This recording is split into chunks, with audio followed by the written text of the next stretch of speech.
भगवत कथा और भगवत भक्ति का महात्म्य। परमात्मा की कथा बार बार सुनोगे तो प्रभु के प्रति प्रेम भाव जगेगा। शौनक मुनि ने सूत जी से कहा, भागवत कथा में हमको श्रद्धा है, आपके प्रति हमें आदर है।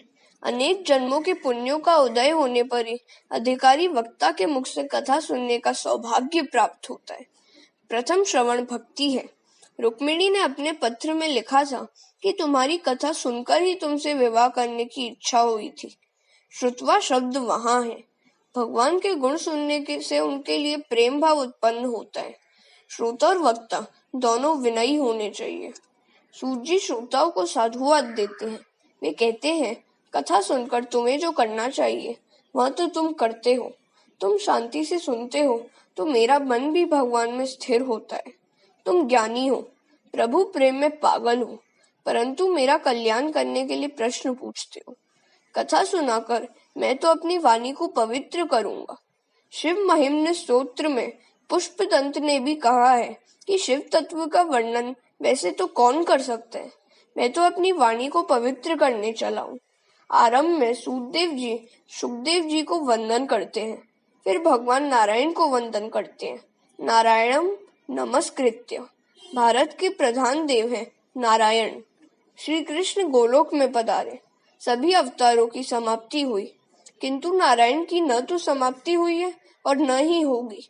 भारत की प्रजा का कल्याण करने के लिए वे आज भी तपश्चर्या कर रहे हैं। श्री शंकराचार्य जी को नर नारायण का दर्शन हुआ तो उन्होंने कहा कि मैं तो महान योगी हूँ, इससे आपका दर्शन कर सका हूँ, किंतु कलयुग के भोगी जन भी आपके दर्शन कर सके, ऐसी कृपा कीजिए। भगवान ने उन्हें उस समय बद्री नारायण के नारद कुंड में स्नान करने का आदेश दिया और कहा कि वहां से तुम्हें मेरी जो मूर्ति मिलेगी उसकी स्थापना करना। बद्री नारायण भगवान की स्थापना शंकर स्वामी ने की है। शंकराचार्य का प्रथम ग्रंथ है विष्णु सहस्त्र नाम की टीका। मन से मानस दर्शन का पुण्य बहुत लिखा गया है। नारायण को मन में प्रणाम करो, जो जय बद्री उसकी काया सुधरी। बद्री नारायण तीर्थ में लक्ष्मी की मूर्ति मंदिर के बाहर है। तपश्चर्या में स्त्री, द्रव्य, बालक का संग बाधादायी है। नारायण ने लक्ष्मी जी से कहा, तुम बाहर बैठकर ध्यान धरो, मैं अंदर बैठकर ध्यान धरूंगा। एक भक्त ने बद्री नारायण के पुजारी से पूछा कि इतनी कड़ाके की सर्दी में चंदन से ठाकुर जी की पूजा क्यों करते हो? पुजारी ने उत्तर दिया, अपने ठाकुर जी कठोर तपश्चर्या करते हैं, जिससे शक्ति बढ़ती है और ठाकुर जी को बहुत गर्मी लगती है, सो चंदन से पूजा की जाती है। सूत जी सरस्वती और व्यास जी को वंदन करके कथा का आरंभ करते हैं। जिस धर्म से मनुष्य के दिल में श्री कृष्ण के प्रति भक्ति जगे, वही धर्म श्रेष्ठ है। भक्ति भी ऐसी होनी चाहिए कि जिसमें किसी भी प्रकार की कामना न हो। निष्काम व निरंतर भक्ति से हृदय आनंद रूप परमात्मा की प्राप्ति करके कृत्य कृत्य हो जाता है। सूत जी कहते हैं, जीवात्मा अंश है और परमात्मा अंशी। अंशी से अंश अलग हो गया है और इसलिए वह दुखी है। अंशी अर्थात परमात्मा में मिल जाने पर ही जीव कृतार्थ होता है। परमात्मा कहते हैं, तू मेरा अंश है, तू मुझसे मिलकर कृतार्थ होगा। नर नारायण का अंश है। अंश नर अंशी नारायण में जब तक मिल न जाए तब तक उसे शांति नहीं मिलेगी। मैंने यह नियम निश्चित किया है कि अपने परमात्मा का आश्रय लेकर उनके साथ मुझे एक होना है। किसी भी प्रकार से ईश्वर के साथ एक होना है। ज्ञानी ज्ञान से अभेद सिद्ध करता है तो वैष्णव महात्मा प्रेम द्वारा अद्वैत अभेद सिद्ध करते हैं। प्रेम की परिपूर्णता अद्वैत में ही है। भगवान और भक्त अंततः एक ही हो जाते हैं। गोपी और कृष्ण एक हो गए थे। जीव और ईश्वर कैसे अलग हो गए, इसकी चर्चा करने की जरूरत नहीं है। ईश्वर से जीव का वियोग हुआ यह सत्य है। यह वियोग कैसे और कब से हुआ, इसके विवाद में समय का व्यय करने की कोई आवश्यकता नहीं है और इससे कोई लाभ भी नहीं है। धोती पर दाग लगने पर वह कब और कैसे लगा, इस पर ही सोचते रहने से वह दाग दूर नहीं होगा। उस दाग को दूर करने पर ही धोती स्वच्छ होगी। इसी तरह ईश्वर से मिलने का प्रयत्न करें, यही इष्ट है। जब जीव निर्भय बनता है तभी वह भाग्यशाली होता है। जिसके सिर पर काल का भय है वह निर्भय कैसे हो सकता है? भाग्यशाली तो वह है जिसे मृत्यु का भय नहीं है। ध्रुव, पांडव, व्रज भक्त धन्य है कि जिनके अधीन काल था। ईश्वर को यह पृछा और अपेक्षा होती है कि मनुष्य को दी गई बुद्धि और मन का उसने क्या किया। जीव को मृत्यु के दिन अर्थात हिसाब देने के दिन भय लगता है। जिसका जीवन साफ है उसका हिसाब साफ है। जिस दिन इनकम टैक्स का अधिकारी किसी गृहस्थ से 1,00,000-2,00,000 रुपए का हिसाब मांगता है तो वह गृहस्थ डर जाता है। तो फिर जब ईश्वर सारी जीवन का हिसाब मांगेगा तो क्या दशा होगी? क्या इसका भी कभी विचार किया गया है? किए हुए पापों की याद अंतकाल में जब आने लगती है तो जीव भयभीत हो जाता है। जब तक मृत्यु का भय है तब तक जीव को शांति नहीं मिलेगी। भगवान जब जीव को अपना लेते हैं तब भगवान का सेवक काल जीव का कुछ भी अहित नहीं कर सकता। हरे कृष्ण। उपनिषद में कहा है, जीव और ईश्वर साथ साथ बैठे हुए हैं, फिर भी जीव ईश्वर को पहचानता नहीं है। जीव बहिर्मुख बने तो वह अंतर्यामी को पहचान सके। एक व्यक्ति को मालूम हुआ कि गंगा किनारे रहने वाले एक संत के पास एक पारसमणि है। पारसमणि पाने की इच्छा से वह व्यक्ति संत की सेवा करने लगा। संत ने कहा कि मैं गंगा स्नान करने जा रहा हूँ, वापस आकर तुझे मैं पारसमणि दूंगा।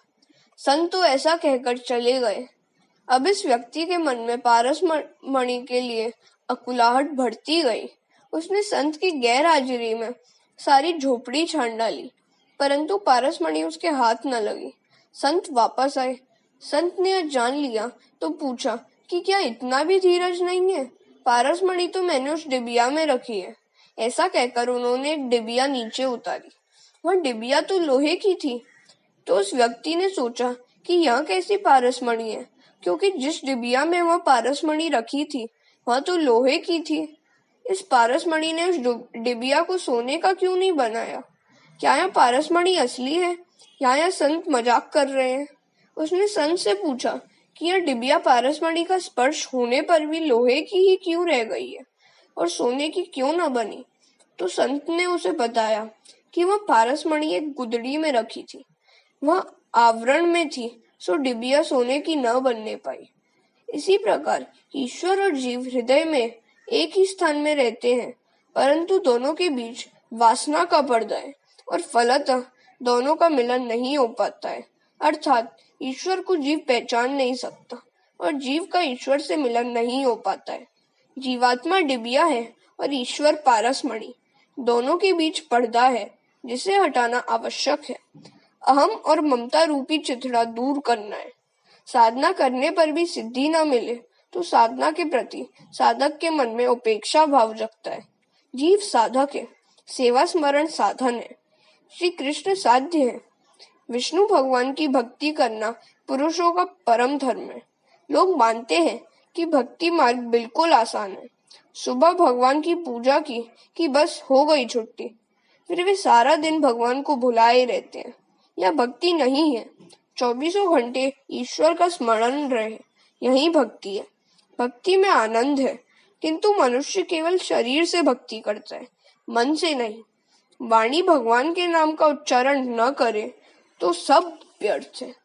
मन संसार के विषयों में रमता रहे और शरीर ठाकुर जी की सेवा करे तो वह सेवा में कोई आनंद नहीं रहेगा। सेवा में क्रिया मुख्य नहीं है, भाव ही प्रधान है। सब विषयों में से मन को हटाओगे तब सेवा में आनंद आएगा। सेवा करने बैठो तो पहले भावना करो। सेवा करने पर भी भगवान के दर्शन न हो सके तो दोष अपना ही है। सेवक को सेवा करने के बाद मेरा पाप गया, मेरा दुख गया, मेरा दारिद्र्य मिटा, मैं कृतार्थ हुआ, ऐसी भावना होनी चाहिए।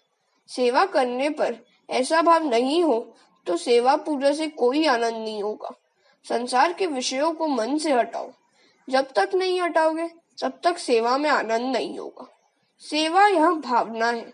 परमात्मा की सेवा तभी होगी तब संसार के विषयों का प्रेम कम होगा। परमात्मा से प्रेम करना है तो विषयों का प्रेम छोड़ना ही होगा। हरे कृष्ण। प्रेम गलियति साकरी तामे दोना समाही, प्रेम की संकरी गली में दोनों का निर्वाह नहीं होगा। जगत का बंधन न छोड़ोगे तब तक ब्रह्म संबंध नहीं होगा। संसार के विषयों का मोह धीरे धीरे छोड़ो। संसार को छोड़ के कहाँ जाओगे? संसार त्याग करने की आवश्यकता नहीं है, विषयों का मोह छोड़ने की जरूरत है। व्रत में त्याग करने की आज्ञा है, वह हमेशा के त्याग के लिए। हमेशा का त्याग हो नहीं सकता, इसलिए व्रत विधि बताई गई है। धीरे धीरे संयम बढ़ाओगे, वैराग्य बढ़ाओगे तो ईश्वर सेवा में, ध्यान में अनूठा आनंद आएगा। एक समय एक चौबे जी मथुरा से गोकुल जाने को निकले। नौका में बैठकर यमुना जी को पार करना था।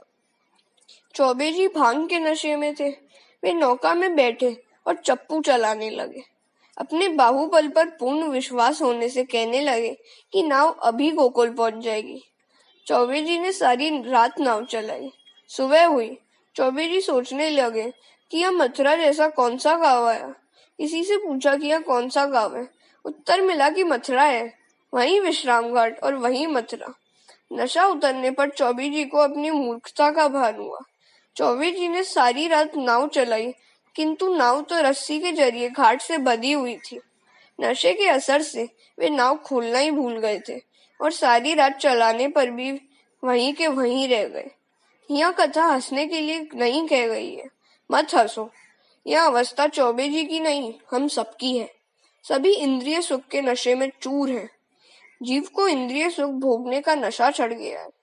स्पर्श सुख का, संसार के विषय सुख का नशा चढ़ा हुआ है। धन के नशे में मनुष्य मंदिर जाता है और नशे में होने के कारण ठाकुर जी का सच्चे मन से चिंतन नहीं करता है, अतः उसे भगवान के दर्शन के आनंद नहीं होते। दुनिया के विषय सुंदर नहीं है, केवल परमात्मा ही सुंदर है। वासना रूपी डोरी से विषय में बंधी हुई इंद्रियों को छुड़ाना है। वासना किसी को आगे नहीं बढ़ने देती। वासना की डोरी को नहीं तोड़ोगे तब तक आगे नहीं बढ़ सकोगे। वासना रूपी डोरी से जीव की गांठ संसार के साथ बंधी हुई है, उसे छोड़ना है। हृदय में कोई वासना नहीं रहेगी तब तक भक्ति से आनंद नहीं मिलेगा। सर्वोत्तम वस्तु का भगवान को अर्पण करना ही भक्ति है। बिना वैराग्य के भक्ति रोती है। भोग भक्ति में बाधक है। संयम और सदाचार बढ़ाओगे तो भक्ति से आनंद मिलेगा। सुखी होना है तो संसार के विषयों के साथ ज्यादा प्रेम मत करो। घर में ही वैराग्य की साधना करो। बिना वैराग्य के ज्ञान और भक्ति की शोभा नहीं है। ज्ञान और वैराग्य सहित भक्ति बढ़े तो ईश्वर का साक्षात्कार होता है। ज्ञान मार्ग में इंद्रियों का निरोध करना पड़ता है। भक्ति मार्ग में इंद्रियों को प्रभु मार्ग में ले जाना होता है। सुगंध लेने की इच्छा हो तो ठाकुर जी को फूल अर्पण करने के बाद उसकी सुवास लो। ब्रह्म संबंध को सतत बनाए रखने से जीवात्मा का कल्याण होता है। वेद भी उसी वासुदेव भगवान का वर्णन करते हैं। उत्तम उत्तम तत्व अद्वैत तत्व है, जिसे श्री कृष्ण भगवान कहते हैं। लौकिक व्यवहार के ज्ञान में द्वैत है, ईश्वर के स्वरूप संबंधी ज्ञान में अद्वैत है। व्यवहार के स्वरूप का ज्ञान द्वैत भाव से भरा हुआ है। व्यावहारिक ज्ञान में ज्ञाता और ज्ञेय भिन्न भिन्न है। परमात्मा का ज्ञान होने पर ज्ञाता और ज्ञेय एक बनते हैं। सेवा स्मरण करने से तन्मयता होती है। ईश्वर का अपरोक्ष साक्षात्कार होता है, जिससे वह जीव ईश्वर में मिल जाता है। इसके बाद वह यह नहीं कह सकता कि मैं ईश्वर को जानता हूँ। वह ऐसा भी नहीं कह सकता कि मैं ईश्वर को नहीं जानता। गोपी सब में श्री कृष्ण को देखकर जीव भाव भूल गई थी। श्रुति वर्णन करती है कि वहां ना तो मैं रहता हूँ और न तू। वृत्ति ब्रह्माकार हो जाती है। श्री कृष्ण के स्वरूप का जिसे अच्छी तरह से ज्ञान होता है, वह ईश्वर से अलग नहीं रह सकता। सब में ईश्वर का दर्शन करने वाला स्वयं ही ईश्वर बन जाता है। जीव का जीव भाव न जाए तब तक उसे अपरोक्ष अनुभव नहीं होता। इस प्रकार अद्वैत का ज्ञान बताया है। जीव और ब्रह्म का अद्वैत पीछे सिद्ध होगा। उससे पहले जीव और गुरु का अद्वैत होना चाहिए। मन से एक होना है, शरीर से नहीं। शुद्ध ब्रह्म माया के संसर्ग के बिना अवतार नहीं ले सका। 100 टन का सोना नरम होता है, जिससे उससे जेवर की गढ़ाई बनावट नहीं हो सकती।